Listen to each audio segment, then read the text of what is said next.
If you know someone who would love a peek behind the galley curtain and find out what crew really get up to, please make sure to share the Red Eye podcast. The COVID-19 pandemic was, without a doubt, the strangest time to be crew in the entire history of aviation. Planes were grounded, terminals fell eerily silent, and most of us were stuck at home wondering if our industry would ever recover. But even in those uncertain months, a few flights still took off. Some flew empty, loaded only with cargo, while others were remarkably still packed with passengers. One destination that seemed immune to the travel slump was India. Despite strict quarantine rules in place across much of the world, flights to and from India remained full. Essential workers, families trying to reunite, and people with urgent reasons to travel, there were always enough of them to fill a cabin. And we, the crew, went with them. We followed the protocols we were given: hazmat suits, visors, gloves, and hand sanitizer by the bucket load. We tested before every flight, avoided passenger contact where we could, and tried to keep our distance, which, let's be honest, was nearly impossible at 35,000 feet. Looking back now, it all feels a bit surreal. Were the safety measures enough? Did we really stand a chance of staying COVID-free in a packed metal tube? And what happened when you threw in long layovers, alcohol, crew who were socially starved, and a whole bunch of, well, hot guys? Well, you are about to find out. And after you've listened to this episode, we'd love to hear your take on it all.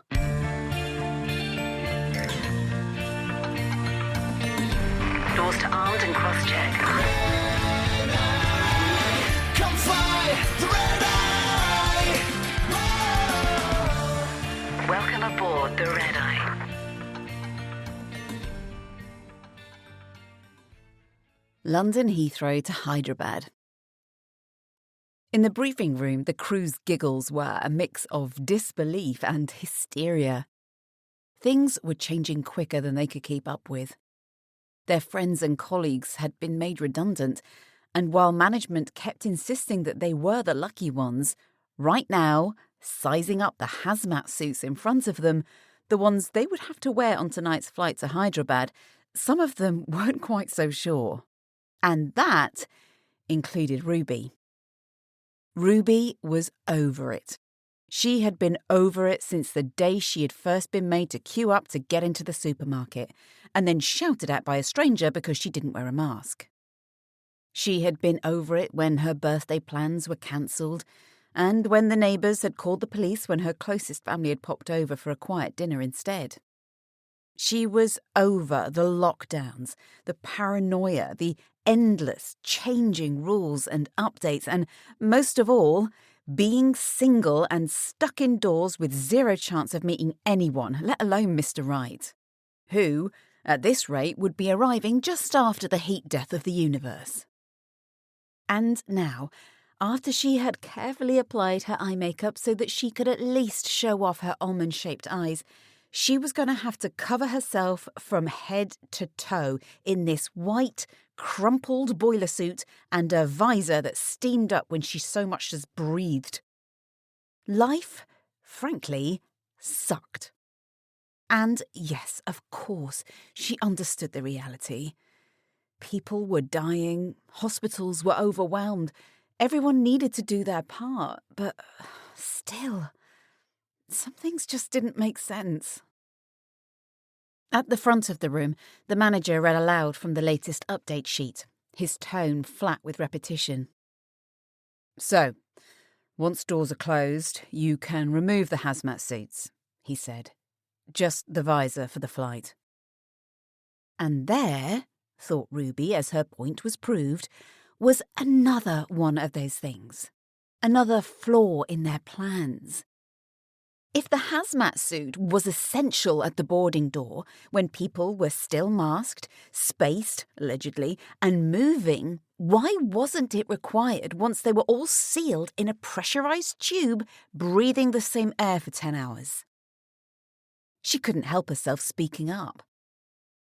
So we cover ourselves up through the airport and on boarding, but we're okay to mingle on board?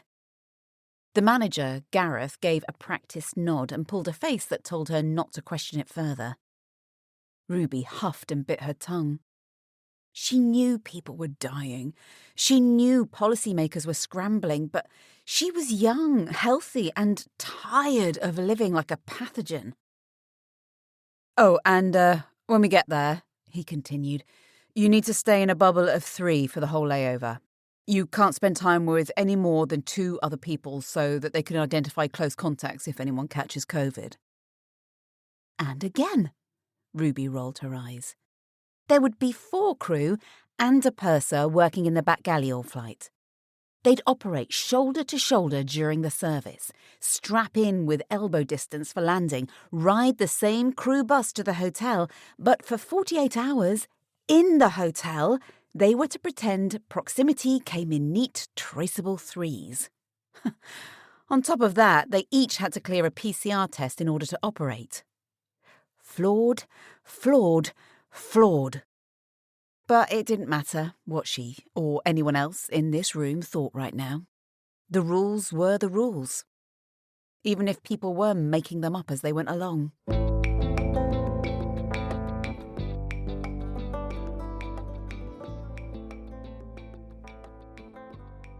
In the hotel lobby, they stood in their groups of 3, waiting for their room keys. Ruby gave a small wave at Steve, who had been the 4th crew member in their galley and had somehow been lumped in with the pilots to make their trio. She was now bubbled up with Gaia and Sam, and although they hadn't met before, they'd got along fine, all with very similar mindsets and plans to have a few wines and sunbathe. Sure, it would have been nice to get a tuk-tuk to a restaurant like they used to, but it could have been worse. "See you at the pool in half an hour," said Gaia, her voice muffled through her mask as she signed for her key. "I just need to phone home and I'll be up," said Sam, rolling her eyes to the word up. Ruby didn't need half an hour, nor did she need to phone home. She just needed a large glass of wine and a sleep in the sun. No hazmat suit, no visor, and no mask. "See you there, girls. I'll save us some beds." She was on the roof deck in less than 10 minutes, practically skipping from the lift and pushing through the heavy glass doors. The sky had that familiar murky haze it always seemed to wear here, a smoggy veil that muted the sun, but not its heat. She could feel it instantly, warm on her face, and instinctively pulled her mask down to soak it in. "Madame, you must wear your mask at all times," a curt voice said behind her. She pulled it back up and rolled her eyes, turning to see a vertically challenged pool attendant glaring up at her. "I can take it off on the bed though, right?" The girl shook her head. "No, ma'am." "But—" She didn't say the rest of what she was thinking. She had been in this pandemic long enough to know it was futile. Rules were rules, no matter how ridiculous. And nothing was more ridiculous than a mask-shaped tan line on your face. She sighed loud enough for her to hear and stomped off to the other side of the pool to the comfy beds. There wasn't another soul here, and she had a feeling that when the other 2 arrived, they would have the whole place to themselves. She laid down her towel and poured a glass of the wine she'd smuggled up. A little rule-bending, she figured, was fair game at this point, and she sipped slowly, savouring the cool crispness and the freedom that eating and drinking gave you to pull down the damned mask. Soon the others arrived, and after putting the world to rights for a while over the rest of the bottle, one by one they surrendered to post-flight fatigue under the hazy Indian sun.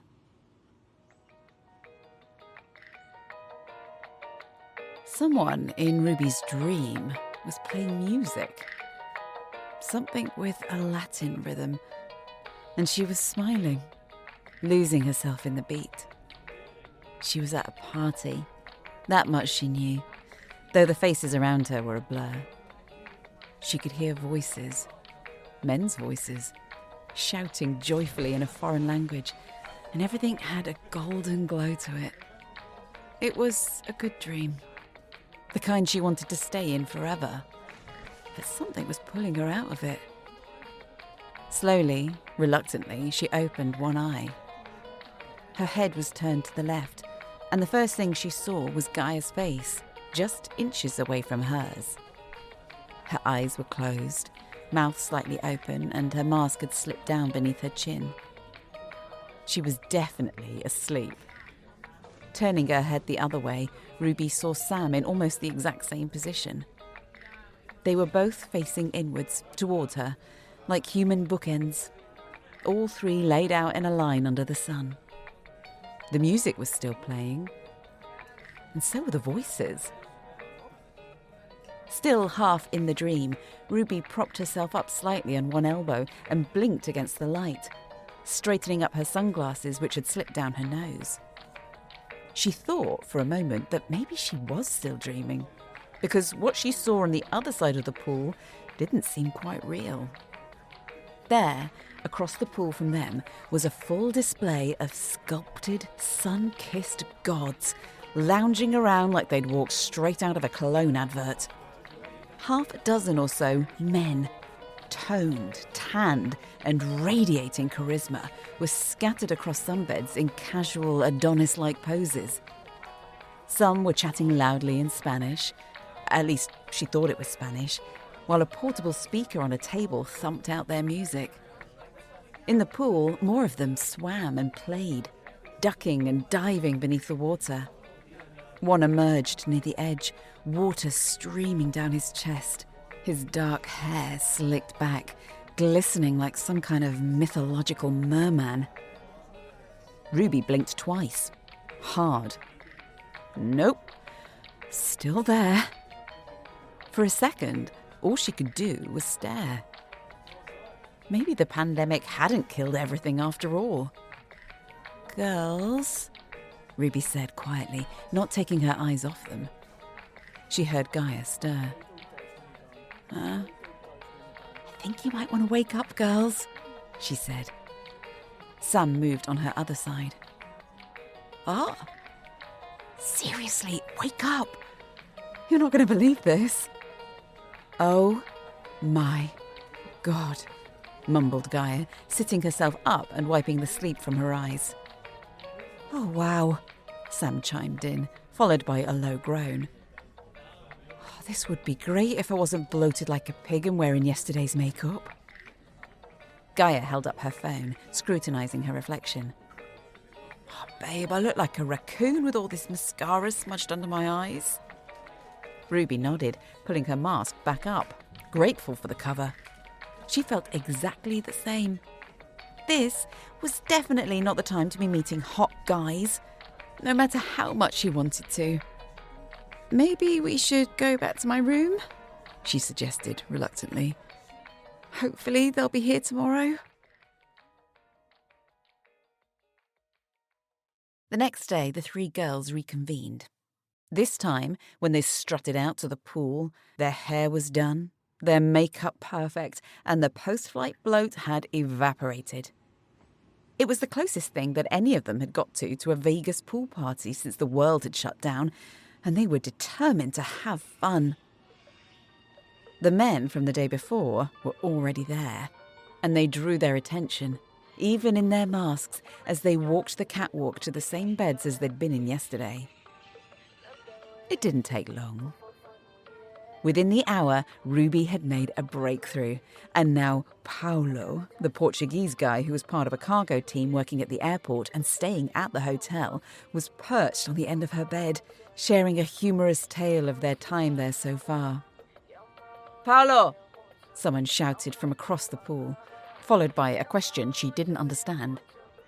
He nodded and turned back. "My friend is going to the shop to get drinks. What would you like to get?" The girls exchanged glances. Oh, this pool party was just getting started. The rum flowed, as did the vodka, and the poor pool attendant had long since thrown in the towel. How could she enforce the masks when the rules allowed you to pull them down to eat and drink? And this lot, well, they never stopped drinking for long enough for her to tell them. Now she had just turned her back, and the others were just making the most of this moment of normality, clutching onto the feeling of freedom, the hedonism of meeting new people, both of which had been missing for so long. As the sun set, some went to find food, and at 6:30, the pool closed. "Party in mine?" said Sam. Ruby looked at her and frowned. It sounded like a great idea, but what about the rules? The ones they had already been breaking, she realised, noticing how close they were all sat together now, the social distancing long gone. "Sounds like a great idea," said Paolo, who clearly didn't have any of the same concerns. Ruby shrugged. Who was she to ruin a room party? Besides, it wasn't her room, and Sam had survived 20 years at the company. She would know how to keep out of trouble. "I'm in," she said, raising her almost empty glass. She was too drunk to care about the rules anymore. They, deserved to have some fun. "I'm in," said Gaia, who was sat very close to another of them. Gaia had only been flying for a year. She was young and stunning. Too beautiful, Ruby thought, to be hidden behind a mask. Before they knew it, the 3 girls and 3 of the men piled into a lift, ignoring the raised eyebrows of the hotel staff, and made their way to Sam's room. No masks, no social distancing, and definitely no bubble. It was wild. There was a Magic Mike-style striptease, a locked bathroom door that raised more questions than anyone dared to ask, shots that seemed to multiply with each round, and games that had everyone doubled over with laughter. For a few hours, it was like the pandemic didn't exist. It was the best night any of the girls had had in months. Until the phone rang. Ruby instinctively turned down the music and gave Sam a nod. Sam picked up the receiver. "Hello?" She slurred slightly into the mouthpiece. "Madam, my apologies," came the formal, accented voice of the front desk. "But we've had a complaint about noise coming from your room." Sam widened her eyes, putting a hand to her chest. "Oh, really?"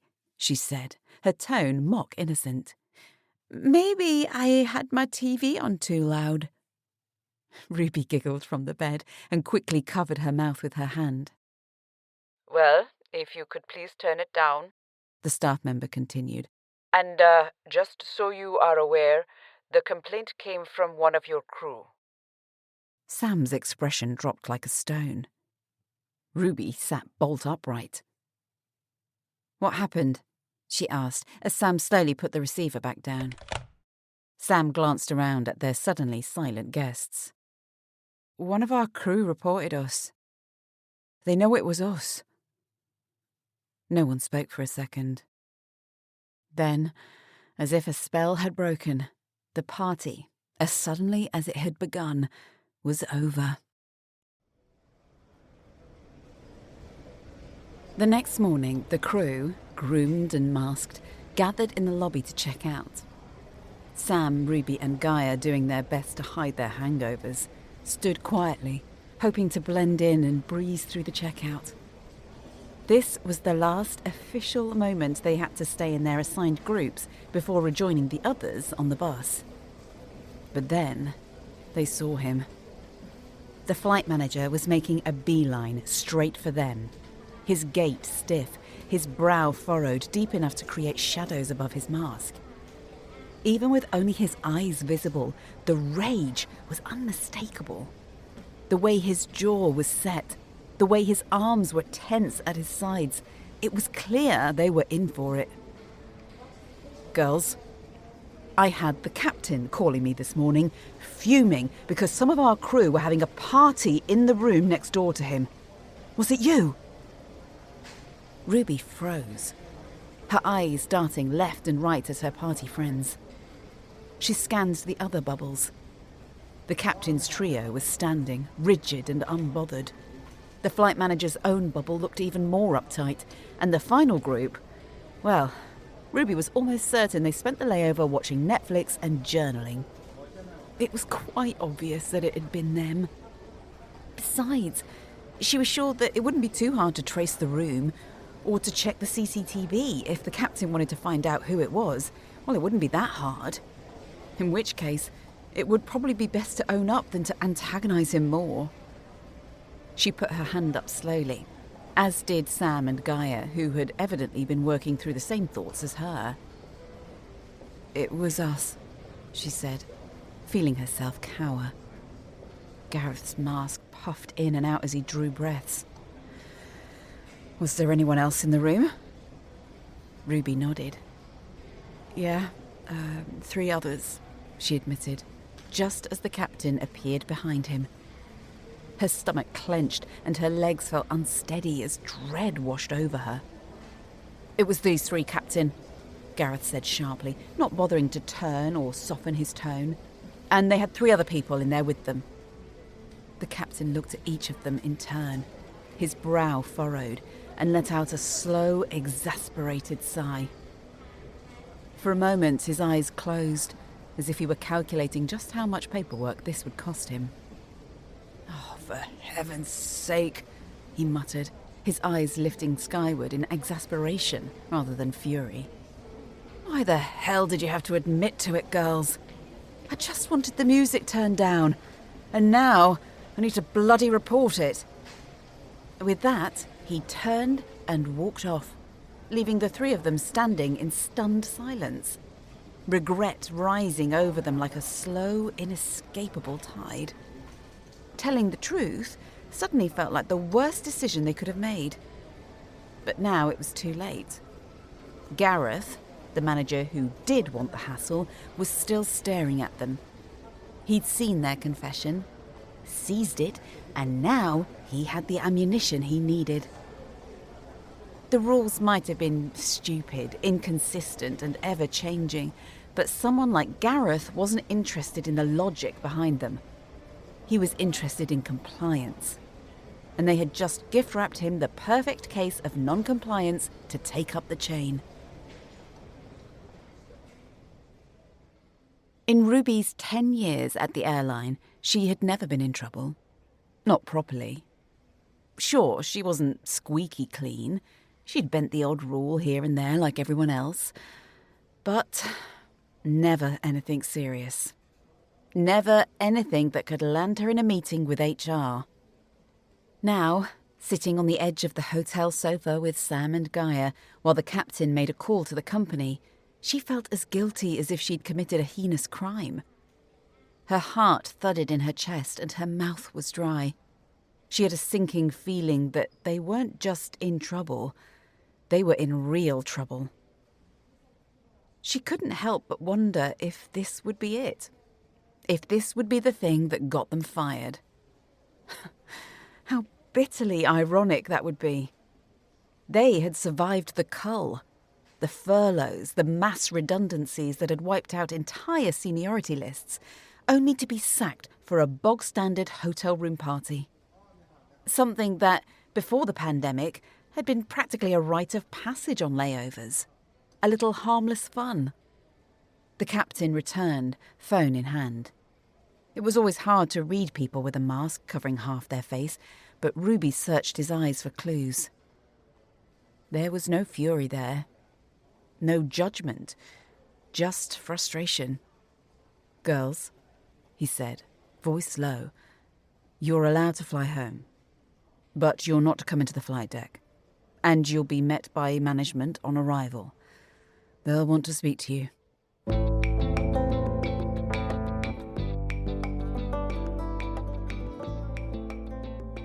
The girls changed into their hazmat suits for boarding, then swapped to their visors once the service began.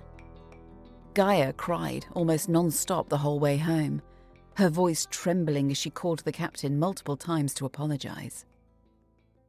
Back in London, the manager met them with a stern word, and 2 weeks later, each of them sat through a tense disciplinary meeting over a video call. Now, in the quiet calm of her kitchen, Ruby dunked a biscuit into her tea as she hung up the call.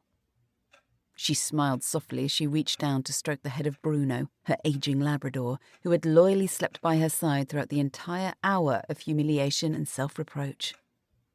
The poor dog, thoroughly spoiled since dog walking was deemed an essential activity, had been taken out 4 times a day by every member of the family and now spent most of his time dozing peacefully in between. Ruby allowed herself a small, rueful smile as she let the punishment settle in. A written warning would stay on her file for a whole year. One more slip-up, and the consequences could be far worse. But despite it all, it had been worth it. That day by the pool, the music, the laughter, the drinks, the hot men, the carefree flirting, had been the best day she'd had in months. Maybe even since the pandemic began. Would she do it again? Albeit with maybe quieter music? Absolutely. Would she admit to it next time? Absolutely not. The Red Eye podcast is written by Kaylee Kay, narrated and produced by me, Ali Murphy. These stories are based on true events, but certain details, characters, and timelines have been altered to protect the innocent. Visit our website, theredeyepod.com, to subscribe to our newsletter and to find out details on how you can contribute your story for us to turn into an episode. Our author, Kaylee Kay, does an incredible job of taking these true stories and turning them into fun little episodes for the Red Eye podcast. But did you know she's already written 6 novels, and they are amazing? So if you want to read those, visit Amazon and search for Kaylee Kay, and I'll put a link in the show notes too.